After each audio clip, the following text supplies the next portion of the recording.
प्रिय छात्र छात्री आजिर यही जीव विज्ञान अध्याय को तुम मानकु स्वागत। तेबे पिला माने आमे पूर्व क्लास रे प्राणी टिश्यू उपरे आलोचना करितिले। आमे जानिचे प्राणी टिश्यू को आमे चारि भाग रे विभक्त कले। एपिथेलियल टिश्यू, संयोजक टिश्यू, पेशी टिश्यू और स्नायु टिश्यू। आमे एपिथेलियल टिश्यू उपरे पर्याप्त आलोचना करथिले। संयोजक टिश्यू उपरे आमे सम्यक सूचना पाइथिले। तेबे संयोजक टिश्यूर रे मुख्य भूमिका ग्रहण करिताए बा मुख्य श्रेणी विभाग हला रक्त। तेबे रक्त विषय रे जदियो आमे किछि आलोचना करथिले, पुनर्बार रक्त उपरे आमे किछि अवलोकन करिबा, तापरे या उपरे पर्याप्त आलोचना करिबा। तेबे रक्त कौन पिले आमे जानिचे जे रक्त हेउची तरल संयोजक टिश्यू। आ तमे आमे कहि परिबा यार आधार को प्लाज्मा कहा जाए। रक्त रे केउ केउ कोष थाए? लोहित रक्त कणिका, श्वेत रक्त कणिका और अणुचक्रिका। रक्तर जो आधार प्लाज्मा थाए जहाँ कि जलीय अंश पाखापाखि 90 रु 92% बा शतकड़ा 90 रु 92 भाग जलीय अंश थाए। रक्तर पीएच मु कहितली रक्तटी सामान्य क्षारिया, पीएच आला 7.4। तेबे गोटे सुस्थ व्यक्तिर शरीर रे केते रक्त थिबो? प्राय 5 रु 6 लिटर रक्त रहिथिबो। रक्त रे विभिन्न प्रकार लवण थाए, जेपरिक फ्लोराइड, कार्बोनेट, सल्फेट इत्यादि। विभिन्न धातु सार रहुची, सोडियम, कैल्शियम, आयरन रही थाए। तेबे रक्त रे अनेक गुड़िया प्रोटीन थाए। कौन से गुड़ी पिले? आल्बुमिन, ग्लोबुलिन, फाइब्रिनोजेन, फाइब्रिन इत्यादि प्रोटीन थाए। ता छड़ा आम शरीर रे जो रासायनिक नियंत्रण होची का द्वारा? हार्मोन द्वारा। से हार्मोन मध्य रक्त रे रही थाए। तेबे रक्त आमर गोटे प्रमुख कार्य गुड़ी को रक्त निर्वाह करिथाए। जेपरिक आमर परिपाक होउतबा खाद्य को शरीर रे खेलई थाए। आमे जो वायु ग्रहण करुचे अम्लजान शरीर रे प्रत्येक कोष निकट को पहुँचाइबारे साहाय्य करे। शरीर रु वर्ज्य पदार्थ बा मैला जिनस को काढ़िबारे साहाय्य करे। ता छड़ा हार्मोन, लवण एगुड़ी को शरीर विभिन्न अंश को परिवाहित करिबारे साहाय्य करे। आमे एगुड़िक किछि आलोचना करिथिले। तेबे आज आमे मुख्यतः आलोचना करिबा रक्तर थिबा कोष गुड़िक। मु तुमको कहली रक्तर 3 प्रकार कोष अछि। कौन? लोहित रक्त कणिका, श्वेत रक्त कणिका, अणुचक्रिका। लोहित रक्त कणिका को आमे कहूचे आरबीसी। आरबीसी अर्थ रेड ब्लड कार्पस्कल्स। लोहित रक्त कणिका। लोहित रक्त कणिका तार आकारटी होची 2 अवतल। आमे जेतले चित्र देखिबा सेतले देखिबा किपरि लोहित रक्त कणिका होची 2 अवतल। तेबे कोषर न्यष्टि न थाए। देखो गोटे गुरुत्वपूर्ण कथा, ये कोष रे न्यष्टि न थाए। अर्थात ये कोष मझिरे जेपरि गोटे छिद्र होइची बा रंध्र होइची सेपरि देखा जाए। आ जानिच पिले लोहित रक्त कणिकार आयु काल 120 दिन। 120 दिन पर सी आपे आपे नष्ट हो जाई थाए। आउ नूतन लोहित रक्त कणिका तैयारी हुए। तेबे लोहित रक्त कणिकारे हिमोग्लोबिन जो वर्णकणा रहुची से हिमोग्लोबिन रो उपस्थिति जोगु आमर रक्तर वर्ण लाल अटे। आ जानिच ये जो हिमोग्लोबिन ही आम शरीर प्रत्येक कोष को अम्लजान और अंगारकाम्ल परिवहन रे साहाय्य करुअछि। एबे आमे देखिबा लोहित रक्त कणिकार चित्रटी। तो मु कहितली मु जे ए चित्रटी को मध्य मु सामान्य तुमको देखै दे पाइबी। एठी चित्र आमे देखुचे आर ये हला बाइकनकेव बा 2 अवतल मझिरे न्यष्टि न थाए। तेणु यह गोटे रंध्र सदृश देखा जाई थाए। आमे जदि नेक्स्ट रक्तकोश को जीवा ताहा होची श्वेत रक्त कणिका। श्वेत रक्त कणिका न्यष्टियुक्त आउ रंगहीन। तेणु आपको आमे WBC कहूचे, व्हाइट ब्लड कार्पस्कल्स।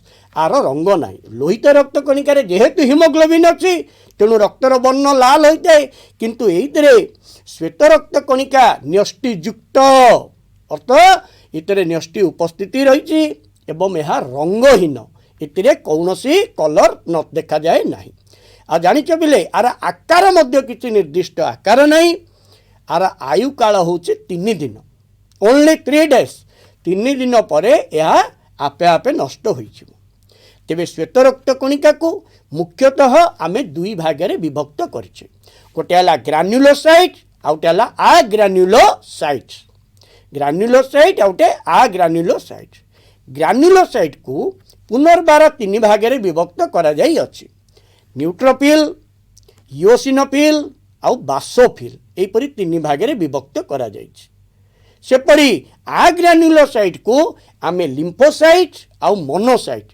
एपरी 5 प्रकार श्वेत रक्त कणिका अच्छी बोली आमे कहिबा ग्रान्युलोसाइट को 3 भागे न्यूट्रोफिल इओसिनोफिल बासोफिल सेमिति आग्रान्युलोसाइट को लिम्फोसाइट आउ मोनोसाइट तेबे गोटे गोटे वर्णकणा विषय रे आमे आलोचना रक्त कणिका विषय रे आलोचना करिबा प्रथमे आमे देखिबा न्यूट्रोफिल देखो स्लाइड रे तुमे देखि पारुथबो यार न्यष्टि 2 किंबा 3 लोब विशिष्ट लोब अर्थ गोटे गोटे स्तर स्तर होइकरी गुळा गुळा होइकरी रहिताय या भक्षक अणु कारण या शरीर रे जो बैक्टेरिया आक्रांत कले बा बीजाणु आक्रांत कले या प्रतिरोध करिताय आमे चित्र रे देखि पारुथबा यार न्यष्टि होउची 2 किंबा 3 लोब विशिष्ट सेपरी इओसिनोफिल आमे साधारण कहते तार इसोनोफिलिया बढ़ियाला सेटा ता नुह आम शरीर से अच्छी इओसिनोफिल अच्छी आर न्यष्टिटी होउची 2 लोब विशिष्ट आउ लोहित बादामी रंग आम शरीर को जी परजीवी आसे परजीवी अर्थ जो माने जीवंत प्राणी बा उद्भिद उपर निर्भर करते परजीवी कहचे तेबे जदि परजीवी माने शरीर को आसती ये शरीर ताकू तड़ी दिए ये आमर गोटे सिक्यूरीटी गार्ड ये ताकू तड़ी दिए परजीवी मान को शरीर रू तड़ी दिए ये है इओसिनोफिल सेपरी तृतीय ग्रान्युलोसाइट है बासोफिल तमें देखिपार चित्र रे आम इओसिनोफिल न्यष्टि देखिले आउ बासोफिल न्यष्टि देखा ता भितर अनेक सामंजस्य अच्छे सिमिलारिटी रोचे किंतु आर कलरटी होची बैगनी वेलवेट कलर बैगनी सॉरी वायोलेट कलर बैगनी रंगर कणिका आउ किंतु यह बीजाणु नाशक नुहे तेबे आमे 3 प्रकार ग्रान्युलोसाइट देखिले कौन कौन गोटे है बासोफिल न्यूट्रोफिल इओसिनोफिल एबे आमे देखिबा आग्रान्युलोसाइट को 2 भागे विभक्त करा जाई अछि कौन 2 भागे गोटे है लिम्फोसाइट आरटी है मोनोसाइट देखि दुओ चित्र रे लिम्फोसाइट तार न्यष्टिटी होची गोलाकार आ सामान्य छिद्रयुक्त अर्थ कणा कणा होई रहिताए ये आमर रोग प्रतिरोधक शक्ति बढ़ाई थाए तेणु रोग प्रतिरोधक शक्ति लिम्फोसाइट रो सर्वाधिक सेपरी मोनोसाइट होची गोटे 1 मार्क प्रश्न तुम पई रही परिबो श्वेत रक्त कणिकार सबुठारु बृहत्तम कोष किए सी होची मोनोसाइट जहाँकि एक आग्रान्युलोसाइट आर न्यष्टिटी मध्य 2 बा 3 लोब विशिष्ट चित्र रे ता सहजरे अनुमेय हेई पारु अछि ये मध्य कौन करे ये मध्य पिले आमर बैक्टेरिया आउ क्षतिकारी जो बाह्य वस्तु आछि अन्य शरीर प्रति जोड़ाक अदरकारी वर्ज्य सेगुड़ा को सी विनाश कर दिए तेबे आग्रान्युलोसाइट 2 भागे विभक्त लिम्फोसाइट आउ मोनोसाइट ग्रान्युलोसाइट 3 भागे विभक्त कौन कौन न्यूट्रोफिल इओसिनोफिल आउ बासोफिल तेबे आमे जानिले WBC रो एपरी श्रेणी विभाग विषय तेबे रक्तकोष भितर आउ कूटा रहिला आ गोटेला अणुचक्रिका कौन सी ताको आमे कहचे प्लेटलेट बा ब्लड प्लेटलेट कहचे अणुचक्रिका ये जो अणुचक्रिका तार आयुष है 10 रु 12 दिन 10 रु 12 दिन पर सी ऑटोमेटिकली नष्ट हो गोटे सबुठ बड़ जिनस पिले आमर देख हाथ कटि जाऊँगी गोड़ माड हो जाऊँगी रक्त बोही चलुची आमे बैंडेज बांधुचे रक्त को बंद करने किंतु जदि रक्त स्वतः बंद हो नता आम जिते चेष्टा कले बंद करिपारिबा नाही। तेबे स्वतः प्रवृत्त किपरि आम बंद करिपारिबा जहाँकि उच्च श्रेणी रे तमे पढ़िबो ताकू कहा जाए ब्लड क्लॉटिंग बा रक्त जमाट बांधिबा। ये जो रक्त जमाट बांधिबारे अणुचक्रिका बा प्लेटलेट एक मुख्य भूमिका ग्रहण करुअछि जहाँकि कैल्शियम उपस्थिति रे विभिन्न ब्लड रे थिबा प्रोटीन को नहीं सी रक्त जमाट बांधिबारे साहाय्य करुछि। फल आमर जो रक्त क्षय होउतिला से रक्त क्षय निश्चय अटकी जाए और आमे निश्चित विपदरू रक्षा पाउछि। तेबे पिले आमे देखिले रक्तर विभिन्न कोष विषय रे लोहित रक्त कणिका रेड ब्लड कार्पस्कल्स, श्वेत रक्त कणिका WBC जहाँ व्हाइट ब्लड कार्पस्कल्स कहचे और प्लेटलेट बा अणुचक्रिका। तेबे संयोजक टिश्यूर आउ गोटे टिश्यू को आम जा विभक्तिकरण को जीवा सेठी होची अस्थि। अस्थि कौन आम कहचे हाड़। हाड़ जिमिति रक्त गोटे तरल संयोजक टिश्यू सेपरी अस्थि एक कठिन संयोजक टिश्यू अटे। आमर स्केलेटन जाको कहा जाए स्केलेटन। स्केलेटन कौन जे गोटे जिनसर स्केलेटन कर दियो। स्केलेटन अर्थ तार आकार निर्धारण कर दियो। ठीक से परी आमर जो बोन्स सी आमर आकार it's leads to shape of the body गोटे शरीर शेप निर्धारण करिथाए।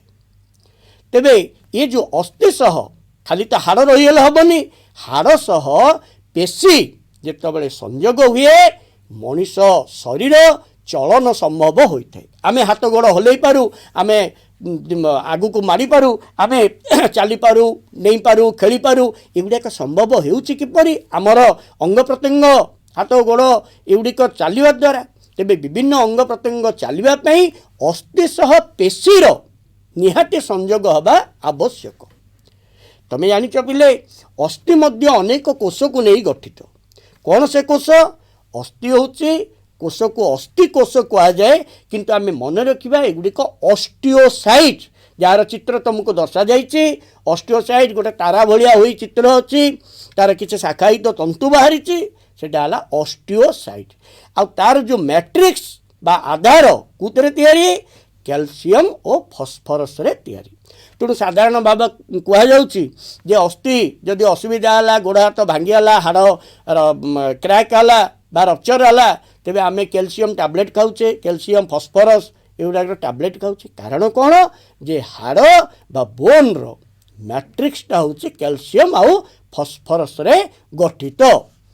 तेबे आम शरीर रे ये अस्थि सह अस्थिर संयोग स्थापन होता है। नले आमे हाड़ सहित हाड़ को जदि संयोग न करिबा सी गोटे किपरि आकार निर्धारण करिवो कहलो देखि। तेबे अस्थि सह अस्थि को संयोग करुछि किए सी होछि लिगामेंट जोटा कि अति नमनीय इलास्टिक जुआड़ा इच्छा सियाड़े बुली पारिबो। नमनीय बट इट इज स्ट्रांग दृढ़ आ शक्तिशाली और तंतुमय फाइब्रस टिश्यू अटे लिगामेंट। आमे चित्र रे देखि पारुछे जे हाड़ को हाड़ जोड़ुछि किए लिगामेंट। एही परि मन रखि पारिबा। सेपरी आउ गोटे टिश्यू अच्छे टेंडन। टेंडन कौन जे हाड़ सह पेशी को संयोग करिवो कारण हाड़ उपरे मांसपेशी अच्छी अस्थि सह पेशी को संयोग करुवा टिश्यू को टेंडन कह जाए और यह दृढ़ और अनमनीय जहाँकि तंतुमय टिश्यू अटे। सेपरी आमे देखिबा जे अस्थि देखिले लिगामेंट आउ टेंडन देखिले सेपरी उपास्थि।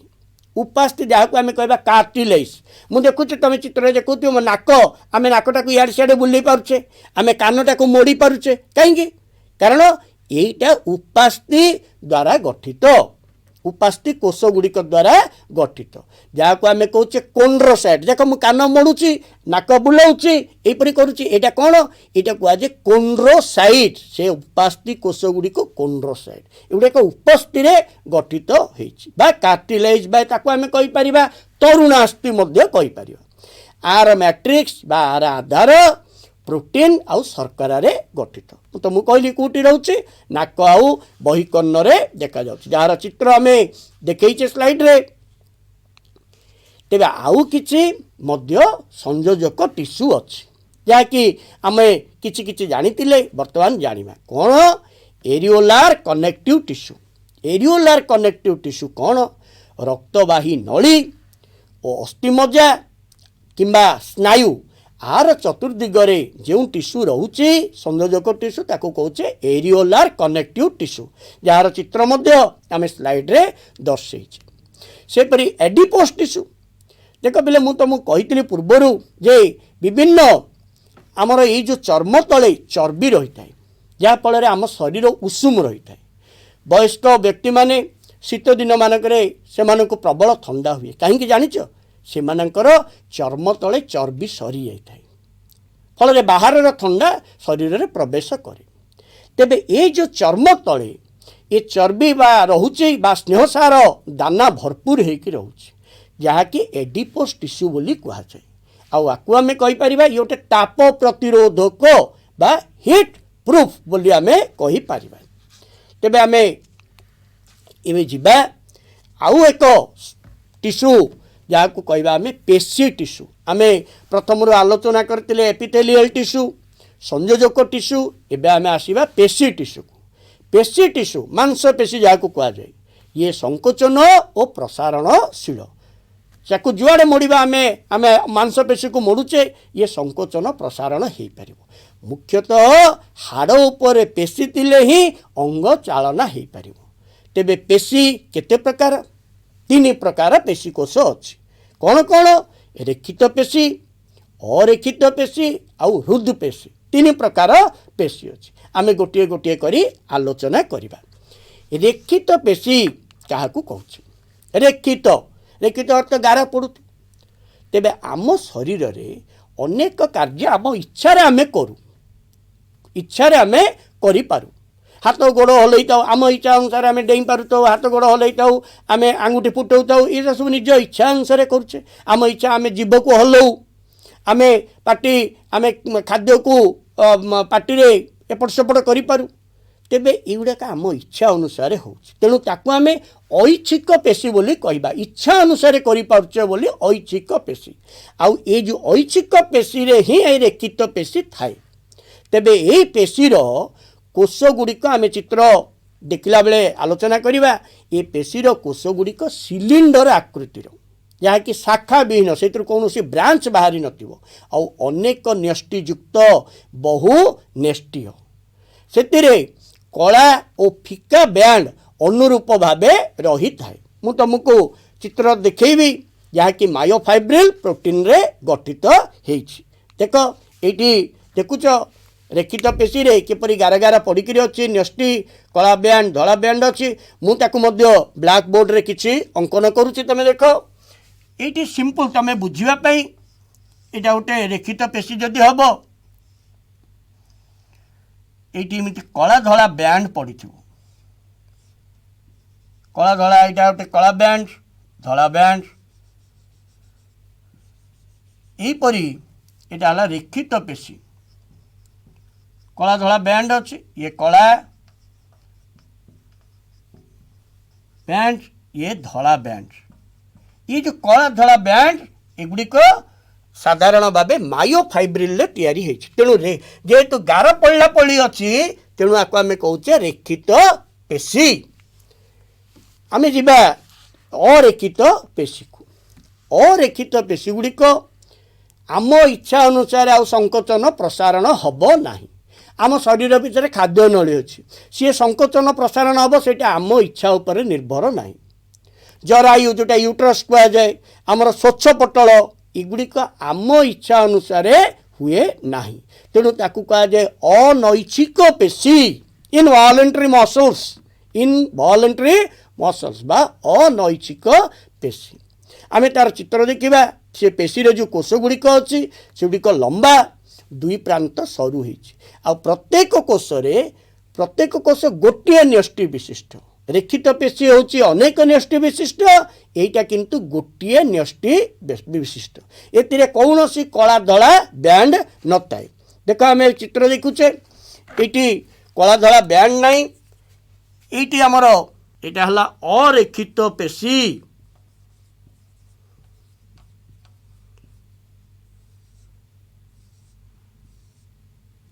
ये मझिरे देख दुई साइड तार मुनिया होकर अच्छी एवं मझिरे न्यष्टि रोचे भितर आर कोषजीवक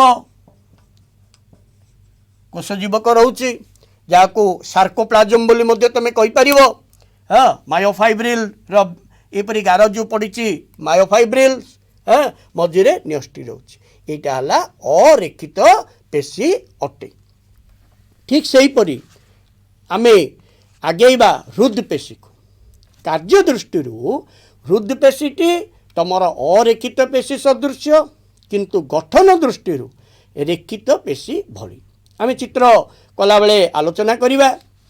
आर जो कोष गुड़िक अच्छी से गुड़िक शाखा प्रशाखा बाहरी परस्पर छंदा छंदी हो रही से जो छंदा छंदी हो रही ताकू कहचे अंतर्विष्ट चक्रिका अंतर्विष्ट चक्रिका ताकू कुहाए ये कला धड़ा कला बा फिका बैंड देखा जो कि अनेक माइटोकॉन्ड्रिया थाए तुम जानिछ पिले हृदपेशी आमर हृत्पिंड मृत्यु पर्यंत सबुबले संकोचन प्रसारण होता है जितेबाला ये संकोचन प्रसारण हवा बंद हो जाए प्राणीटी मृत्युवरण करें यहाँ गोटे अनैच्छिक पेशी या सर्वदा संकोचन प्रसारण होता है तेरे संकोचन प्रसारण हाँपाई शक्तिर आवश्यक अच्छी कि नहीं शक्तिर जदि आवश्यक अच्छी यही कोषे अनेक माइटोकॉन्ड्रिया निहाती रही तेरे आर चित्रटी आम देखा हृदपेशीर देख एगुड़ाक गुड़े गुड़े होकर अच्छा तुमको ये देखा यहाँ सहजरे केमती करिपरिबा यहीपरि गुड़े ये जगटा जो लागिक अच्छे यहाँ है अंतर्विष्ट चक्रिका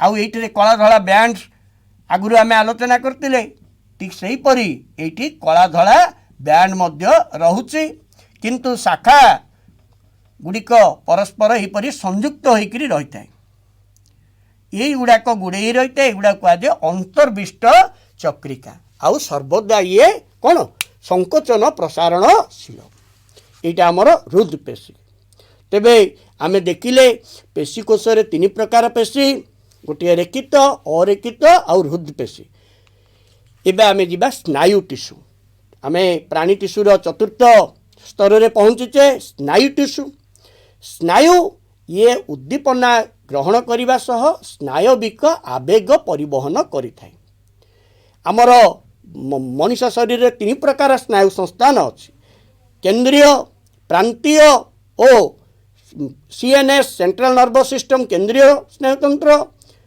पीएनएस पेरिफेरल नर्वस सिस्टम आउ एएनएस ऑटोनॉमिक नर्वस सिस्टम तेबे ये सब जो स्नायु सिस्टम बा संस्था स्नायु मानक द्वारा टिश्यू द्वारा गठित तुम जानिछ पिले स्नायु कोषर एकक होउछि स्नायु टिश्यूर एकक होला स्नायु कोष ये जो संवेदन ग्रहण वार्ता प्रेरण एगुड़िक विद्युत रासायनिक प्रक्रिया द्वारा समाहित होता है तेबे आमे ये जो स्नायु कोषर गठन आलोचना करिबा स्नायु कोष को आमे तीन भागरे विभक्त करुचे तार गठन कोषपिंड डेंड्रन और एक्सन आमे आर चित्रटी जदिओ मु तुमको देखैचे किंतु किछि आमे मु तुमको ब्लैक व्हाइट बोर्ड रे करी देखौछि तमे सहजरे किमिति करिवो कारण ये चित्रटी परीक्षा रे प्राय आसे एटा हला तार कोषपिंड ए भितरे रहिला न्यष्टि ये भितरे निश्चिल कणिका कोषपिंड रे रही थाए यू सब एमती शाखायित तंतु बाहरी थाए जहाँ को आम कहचे डेंड्रन ये चारिपटर एमती शाखायित तंतु बाहर डेंड्रन कहचे आउ गोटे दीर्घ प्रबर्ध बाहर यहाँ है एक्सन आपर एमती माइलिन आवरण रोचे आउ तले यहीपरि भावे किछि शाखा प्रशाखा जहाँ को आम अंतिम डेंड्रिया कहचे लेखा चित्र रे अंतिम डेंड्रिया यहाँ है माइलिन शीथ ये जो गंठी गंठी भली अच्छी आपको आम आलोचना करवा रानभियर गंठी तुम खाली देखी तो रानभियर गंठी कहुए। तेबे स्नायुकोशर तीनोटी अंश उपरटा ये रहा कोषपिंड बा सेल बॉडी आउ ये शाखायित तंतु बाहर डेंड्रन और तलू गोटे दीर्घ प्रवर्त लंबाଳିଆ अंश अच्छी सी है एक्सन। तेबे आम प्रत्येक विषय कोषपिंड मु तुमको कहली आकार अंडा भली तार भितर स्नायु प्ररस बा कोष जीवक रोची निशिल अच्छी निशिल कणिका न्यष्टि रोची सेपरी डेंड्रन जो जोटा कि शाखायित तंतु ये संवेदन ग्रहण करे अर्थ वार्ता ग्रहण करिथाय। सेपरी एक्शन एक्शन आम जानिचे लंबाଳିଆ अंश बा प्रवर्धक को एक्शन कहचे। एक्शन तले अंतिम डेंड्रिया रोची ताकू आवृत करी माइलिन शीट रोची आ मझिरे मझिरे गंठी भली रोची जहाँ रानभियर गंठी कहचे। गोटे स्नायुकोशर डेंड्रन आउ गोटे स्नायुकोशर एक्शन जो जगार मिलित होती से मिलन स्थल को सिनाप्स कहुए। तेरे पिलाने आज एनिमल टिश्यू बा प्राणी टिश्यूर आम अंतिम पर्यायर पहुँचीचे निश्चय यह तुमको उपादेय हेब एवं यहाँ पढ़ी परीक्षा उपयोगी परीक्षा व्यवहार कर और परीक्षा उपयोगी हो पार।